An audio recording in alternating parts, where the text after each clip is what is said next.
welcome to my channel. In this video, I will be explaining the conditional, okay? So there are 4 different levels of conditional.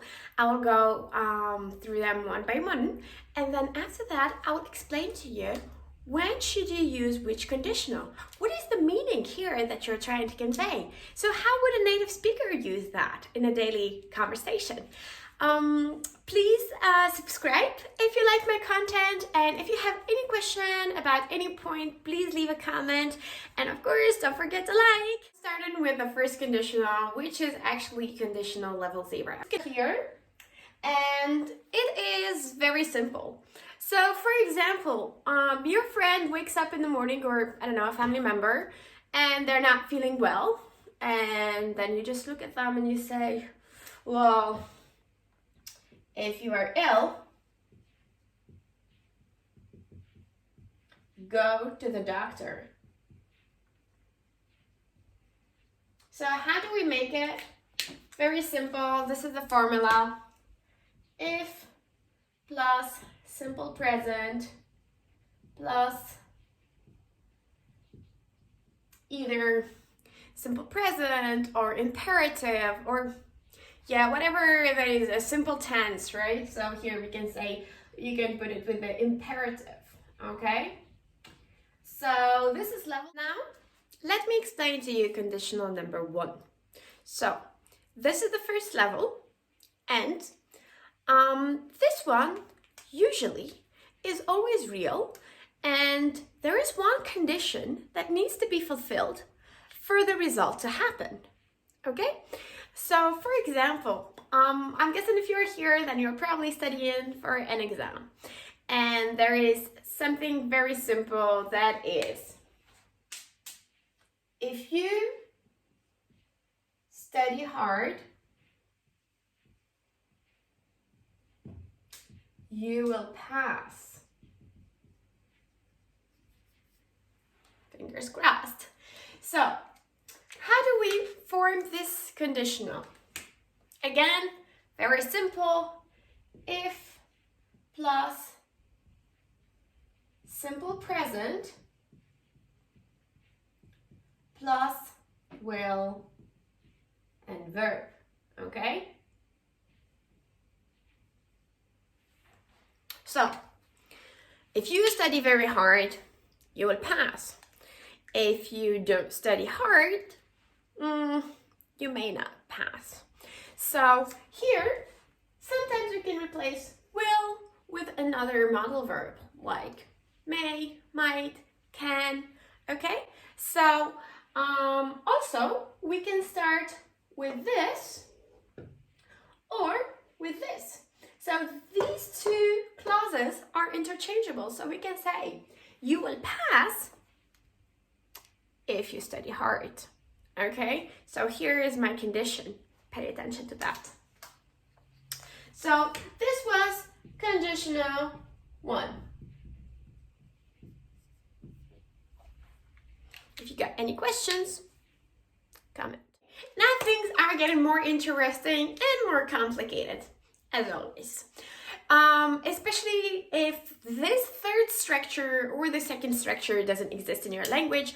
Like for example in Turkey, people don't really use the third form. So for them, the second and the third form are expressed in using the same sentence. So that might be problematic. So the second conditional, let's make a sentence with, let's dream a little bit, okay? So, am I a billionaire? Definitely not. Do I have a chance of becoming one? Well, maybe if this video becomes viral, so please like it. Yeah, and in that case, which is like, I don't know, my chances are like 0.0001%. What would I do? I would travel the world, okay? So this one, the second conditional is used for imaginary situations which are not real in the present, okay? Unreal in the present. So now, am I a millionaire or a billionaire? No, I'm broke, okay? We also, this is how we use it in the first place. There's also a second use of this conditional. For example, my friend has a problem with her boyfriend, and he drinks, and every night he comes home drunk, and she comes to me and tells me, and she wants a piece of advice, and I say to her, well, if I were you, which I clearly am not, right? If I were you, I would kick him out. So again, this is the second way how we use the conditional, the second conditional. So the first one is when we are imagining a situation that is not real at a present time. And the second one, again, if I were you, I would kick him out. Okay, so again, how do we form it?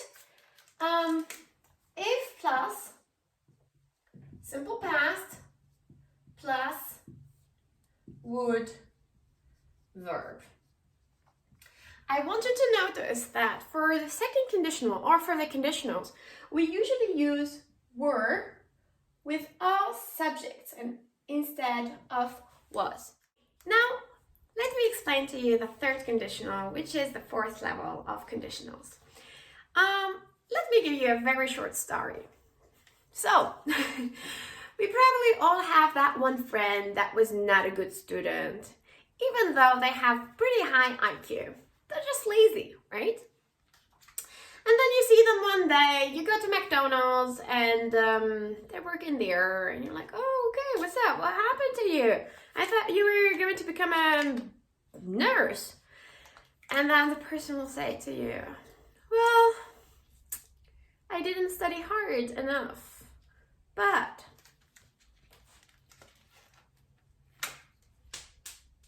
if I had studied harder, I would have become, I don't know, a nurse or a doctor. And that's when you understand that your friend regrets not being such a good student, okay? So, and how do we form it? If plus simple, sorry, not simple past, but past perfect plus would have and past participle. Okay? this is the first way we use a conditional. The second way we use a conditional is the following. I am on diet, and last night I went to a party and I just went a bit crazy on the food, okay? And then my stomach felt super bad, okay? And my friend had to take me to the hospital. And then after that, you are going to say to me, well, if you hadn't had that last chicken, you would have been all right. Let me write that.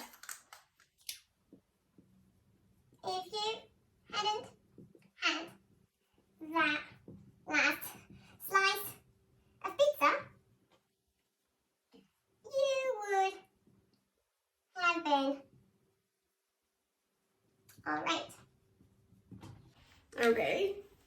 And here, you're probably criticizing me, okay? And that is how we use the third conditional. So, expressing regrets or criticizing someone for something that they had done. Now, for this conditional, we are talking about things that are unreal in the past. So what does that mean? Unreal in the past. It means that this cannot be changed anymore. You did not study, and that's why you did not become a nurse, and now you have regrets. You did eat that last slice of pizza, and you went to hospital because of that. So this cannot be changed anymore. So this is how we use the third conditional.